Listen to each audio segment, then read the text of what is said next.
各位中六嘅同學咧，學校老師嗰邊咧應該差唔多教晒書㗎啦。咁喺而家距離 DSE 呢段嘅時間咧，記住，我哋一定要有條理咁樣溫習。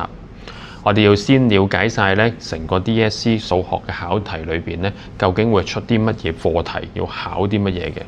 咁喺呢個片段嘅尾部咧，我都列出咗一啲我哋 Section A 同埋 Section B 分別會遇到嘅唔同嘅課題。咁大家當心要留意啦，尤其是有個別咧有啲低年級嘅課題、初中嘅課題，大家同學咧可能好幾年都冇接觸過㗎啦。咁係時候咧要攞翻出嚟我哋嘅溫習，因為嗰啲題目唔難。但係你都要記得個做法㗎嘛 ，OK？ 好啦，如果有個別個內容睇唔明嘅，可以聯絡我哋同事。如果想查詢你個課堂幫同學嘅，亦都可以 WhatsApp 俾我哋。好，各位同學加油！